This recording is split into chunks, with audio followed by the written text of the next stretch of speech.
본 말씀을 통해서 하나님 나라의 자국민,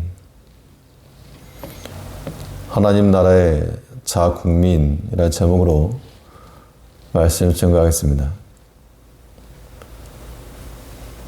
국가의 3대 요소라고 하면 영토가 있어야 되고 국민이 있어야 되고 또한 주권이 있어야 됩니다.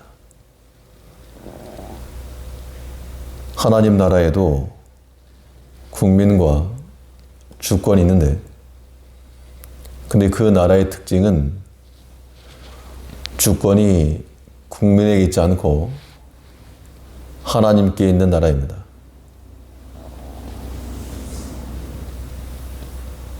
하나님 나라의 시민으로서 우리가 살아간다 할 때 자기 나라이니까 본국의 언어를 알고 법을 알고 그 나라에 돌아가는 시스템에 대해서 이해를 하고 있어야 됩니다. 그렇다면 하나님 나라의 자국민들로서 우리가 인지하고 있어야 할 그런 국가 시스템이 무엇인가? 본 말씀을 통해서 살펴보겠습니다. 먼저는 우리가 하나님 나라의 자국민들로 산다는 것은 하나님을 우리의 지도자로 모시며 사는 겁니다. 우리 인생 가운데서 하나님 위치가 어디인가? 우리가 이러한 것들을 생각하지 않을 수가 없는데 하나님께서 우리 삶의 주권자가 되셔서 우리를 다스리시고 통치하시는 위치에 있는가? 아니면 내가 주권자가 되고 하나님은 내 필요할 때 사용하실 만한 혹은 불러낼 만한 그러한 몸종처럼 여기는가?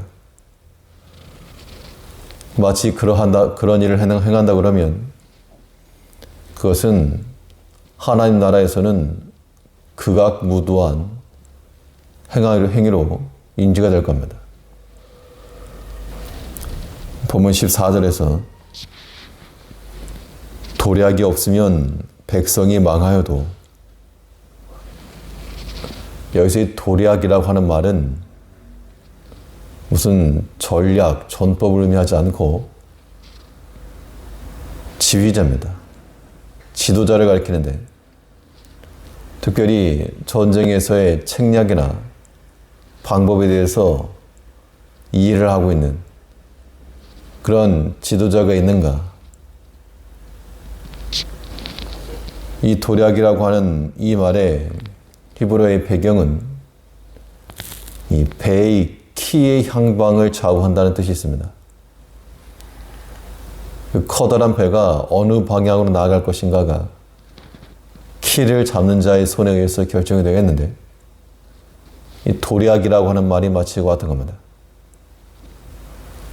그래서 우리 삶에 있어서 우리의 삶의 향방을 트는 그러한 도략, 그러한 카운슬, 그런 지도자가 있는가 없는가의 차이가 그 백성이 평안한가 혹은 망하는가의 차이라는 겁니다. 우리가 몸을 담고 있는 그 어떤 공동체라도 그러한 도략이 있을 때 굳게 서 나가는 것이고 무엇보다 우리는 우리 자신의 삶 가운데서 하나님 우리의 그러한 주권자요 통치자로 모시고 살아가는 것이 생명의 길로 나가는 길이 되는 겁니다. 하나님께서 우리를 인도하시는 그 방향은 우리가 망하는 길이 있지 않고 사는 길이 있습니다. 그래서 우리가 생명을 택하고 생명의 열매가 있는 곳을 향해 나아간다는 것은 우리 안에 도략이 계셔서 우리를 인도하고 있다는 증거요. 그렇지 못하고 죄를 향해 나아간다. 그 말의 즉슨 우리를 지도하는 보호자, 주권자가 없다는 뜻이므로 결국에는 필패하고 말 것이라는 겁니다.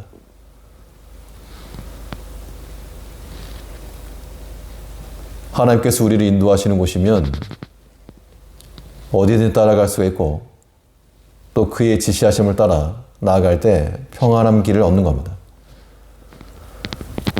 그래서 다윗은 시편에서 하나님을 자신의 목자로 인정을 하고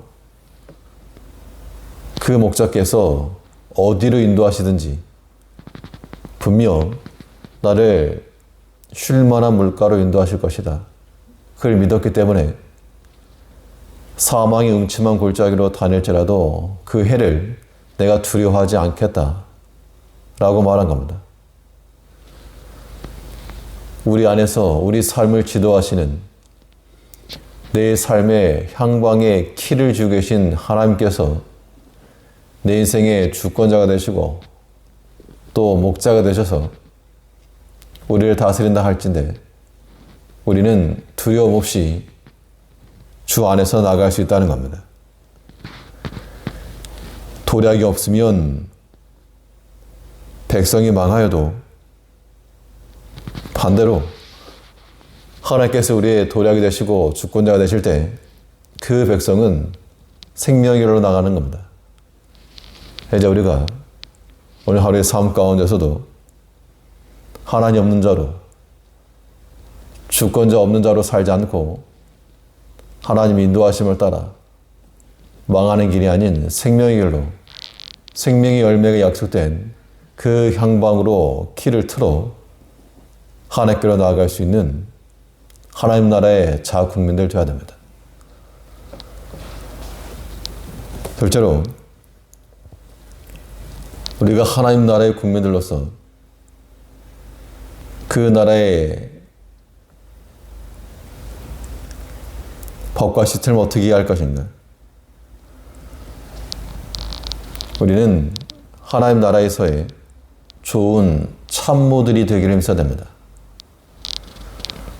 하나님께서 우리를 그 나라의 구성원으로 백성으로 불러오셨는데 그냥 일반 평민으로 부르신 것이 아니고 마치 고관 대작과 같이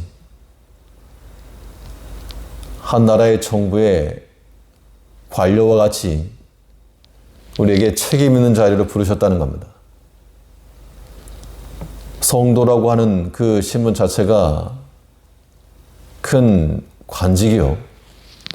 거기다 붙여 우리는 하나님께서 직분이라고 하는 분에 넘치는 그런 자리를 주셨는데 그런 자리 가운데서 하나님 나라의 좋은 참모들이 되어 그 나라의 지도자이신 하나님의 뜻과 그 나라가 실현될 수 있도록 협력하고 협조하는 자들이 되어야 됩니다. 본문 14절에서 도략이 없으면 백성이 망하여도 모사가 많으면 평안을 이루느니라. 여기서 말하는 모사라고 하는 것은 조언을 해줄 줄 아는 참고의 말을 해줄 줄 아는 그런 자들을 가리킵니다. 근데 우리가 보통 말하기를 사공이 많으면 배가 산으로 간다는 말이 있습니다. 그러한 경우는 어떤 경우인가 하면 이 모사들은 모사들인데 조언을 해주긴 해주는데 그 주권이 자기에게 있으면서 모사가 되려고 할 때 그럴 때는 사공이 많아서 배로 가는 것이지만 주권을 하나님께 두고 필요하고 유익한 것만을 전달한다 그러면 그것은 좋은 모사가 되는 겁니다. 그런 사람들이 많을 때 그 공동체가 복이 있는 겁니다. 그러니까 어떤 공동체든 사람이 많고 적음의 문제가 아니고 얼마나 좋은 참모들과 모사들이 있는가, 그것으로 인해서 그 공동체에 이 만족감이 결정되는 겁니다. 교회 공동체도 마찬가지로 사람이 많고 적음이 문제가 아닙니다. 적은 곳에도 사람이 있고 많은 곳에도 사람이 있지만 그 가운데 하나님 나라의 주권자는 오직 하나님이심을 인정을 하고 우리는 오직 그 곁에서 하나님의 뜻이 드러나도록 실현하는 그러한 종들이요 참모라고 하는 그런 마음을 가지고 나갈 때 그 나라가 복되게 가능합니다. 하나님께서는 모세 한 사람을 통해서도 그 구원의 일을 이루어 가셨지만 그러나 또 그와 함께 일할 수 있는 그런 천부장과 백부장들 또 믿음 있는 여호수아나 다른 믿음의 사람들을 곁에 두게 하심으로써 구원의 일을 함께 이루게 하셨습니다. 그들이 만일 다 자기 주장을 말하고 또 자기 생각대로 나갔다 그러면 마치 모세를 대적하였던 고라와 같이 패망하고 말하였을 것이지만 그러나 다 순종하는 마음으로 좋은 뜻을 말하되 순종하는 마음으로 이야기를 하고 나아갔을 때 그들이 다 좋은 모사들이 되어 그 공동체에 유익함이 되었다는 겁니다. 12명의 정탐꾼을 보냈어도 두 사람이 믿음의 바른 말을 하였기 때문에 그들은 좋은 모사가 된 겁니다. 이제 우리가 하나님 나라에서 그 나라의 자국민들로 살아간다 그러면 우리는 믿음의 말을 하여 하나님의 뜻을 이뤄나가고 하나님의 철학이 실현되는 그러한 공동체를 세워나가는 것이 마땅합니다. 이를 위해서는 자기 자신을 낮추고 우리 주님께서 그러하신 것처럼 자기 뜻과 의지를 실현시키는 것이 아니라 낮추며 겸손하게 그래서 오직 하나님의 뜻이 실현되기를 간구해 나갈 수 있는